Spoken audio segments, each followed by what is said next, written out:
Picture this. It's almost 2,000 years ago. Mount Vesuvius is erupting. Pompeii is disappearing under ash. And one man's final moment is so chaotic that a terracotta bowl ends up on his head. Tragic, yes. Also, weirdly specific. And now we're in the present, where archaeologists use AI to reconstruct what that victim might have looked like, which is incredible science and also kind of the ultimate reminder that the internet never forgets, even when the internet is a neural network and the victim lived in ancient Rome. Exactly. It's this perfect opening scene for where we are as a culture.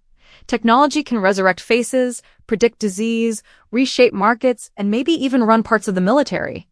But it still finds a way to make humans feel slightly exposed. So today we're following a thread that runs through a bunch of headlines that look unrelated at first. Ancient ruins, cancer detection from an eye scan, AI models eating junk data, Wall Street hype, mortgage rates, longevity skincare, even medical marijuana policy. It sounds like a random scroll through your news app, but it's actually one story.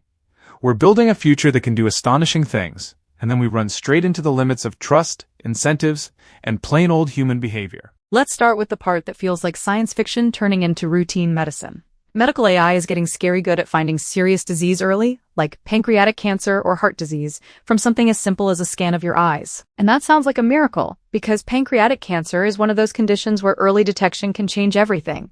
Yet hospitals are hesitant. Not because the model can't see patterns, because implementing it is messy. Regulators, liability, workflows, integration, and yes, the eternal villain. Outdated systems that still behave like the fax machine is the peak of innovation. It's wild. We're at the point where a machine might spot something years before a human does, but the real bottleneck is whether the hospital can plug it into their process without breaking everything else, which creates this tension. We have superhuman pattern detection, trapped inside human institutions that change slowly, and that tension shows up again when you look at what's happening to the AI models themselves. Right now, experts are warning that large language models are increasingly training on low-quality, recycled, low-signal data. In other words, digital junk food.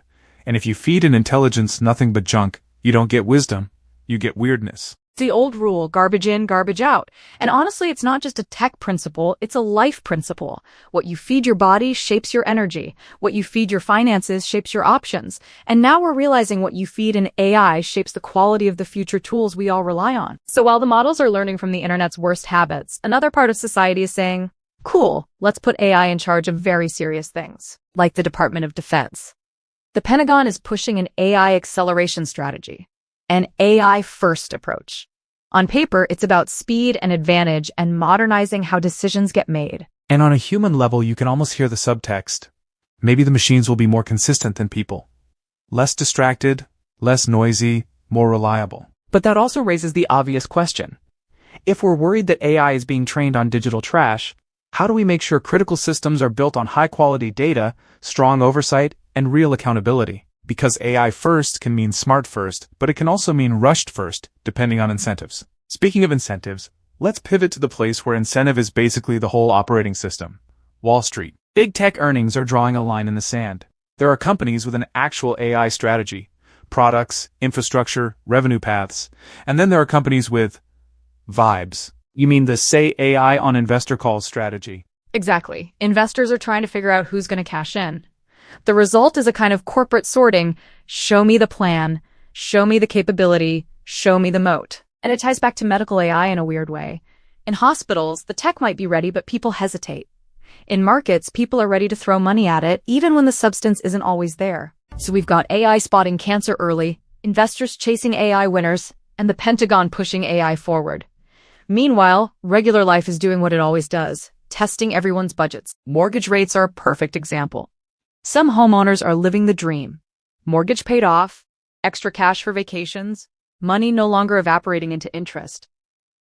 And then there's the rest of the world staring at rates around the mid-sixes on a 30-year fixed. The phrase that keeps hanging over it all is higher for longer.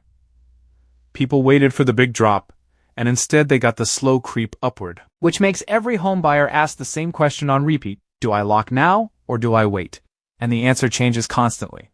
One day it's steady, the next it's up again, and suddenly you're refreshing rate charts like they're social media. And if a 30-year fixed feels like too much, people start looking sideways at alternatives.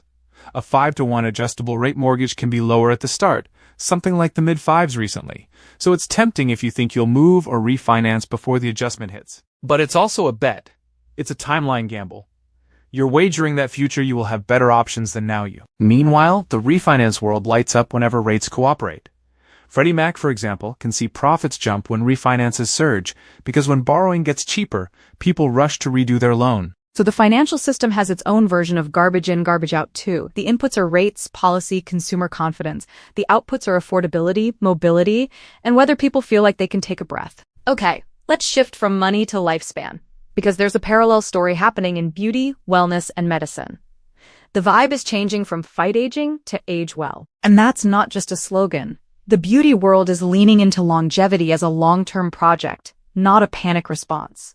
Instead of acting like wrinkles are an emergency, the messaging is more like, can you build a life where you look and feel good decades from now? Brands are even hosting events around it, pop-ups and panels that frame longevity like a journey, and we're already seeing talk about upcoming launches in skincare and hair care that are positioned around longevity rather than quick fixes. Which is honestly refreshing. Not how do I look 20 forever, but how do I look vibrant at 80?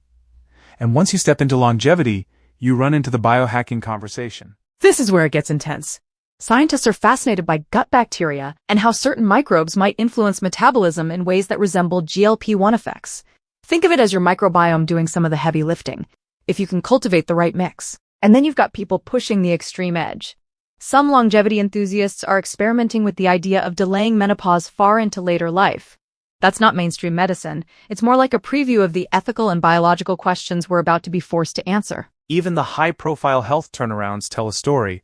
You'll hear about wealthy, powerful people getting their lab numbers read like a warning label, then getting put on strict regimens designed to extend their health span, not just their lifespan. And it circles back to what we said earlier, inputs and outputs. Whether it's your gut, your skin, your cardiovascular risk, or your energy, what you feed the system matters. Which brings us to policy, because policy quietly decides what's possible and what's expensive. The federal government moving toward reclassifying medical marijuana is a big example. If medical marijuana gets reclassified, producers could see major tax relief, and researchers might have far fewer barriers to studying real medical effects. That's one of those changes that sounds bureaucratic until you realize it reshapes an entire industry and the science around it. So we've got AI racing forward, health culture shifting toward longevity, and policy adjusting the playing field. Now let's land somewhere surprisingly powerful: listening. Because in a world full of automation, the human skill that suddenly becomes rare is genuine attention. There are simple ways to become a noticeably better listener: tiny facial cues, body language that signals you're present, and responses that prove you understood, not just heard. And what's funny is how that mirrors the AI conversation. Everyone wants systems that understand.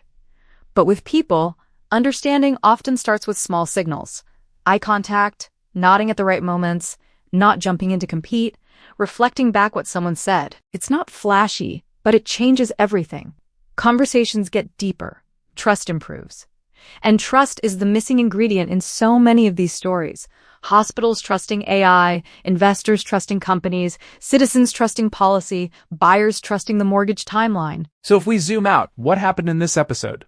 We started with a man in Pompeii, frozen in time, and we ended up in the most modern question possible. What do we do with powerful tools when our systems and our habits aren't ready? AI can recreate a face from ancient tragedy. It can scan an eye and flag a deadly risk. It can supercharge companies and defense strategies, but it can also get trained on junk, produce junk, and amplify junk if we let the incentives drift. And in the background, real life keeps happening. People trying to buy homes under shifting rates, people trying to extend their healthiest years, industries waiting for policy to catch up, and all of us trying to connect in conversations that don't feel like we're talking past each other. Maybe that's the resolution here. The future isn't just about smarter machines. It's about better inputs, better data, better institutions, better health habits, better financial decisions, and better listening. Because whether you're training a model or training a life, the output can't be better than what you consistently put in. And somewhere out there, that Pompeii victim is probably thinking, of all the things you could have done with AI, you picked my bull on the head moment. History teaches humility. Technology just finds new ways to deliver it. Please subscribe at IamHealthyMoney.com. It would mean so much more than you know. I will continue to bring you fascinating subjects with all the research so you don't have to do it all alone. We will learn together. and then wait until the end of each video for a sneak peek into the next research project. Life has its ups and downs, but you're not alone. From 10 to 110, we're in this together, right here, right now. We love ya.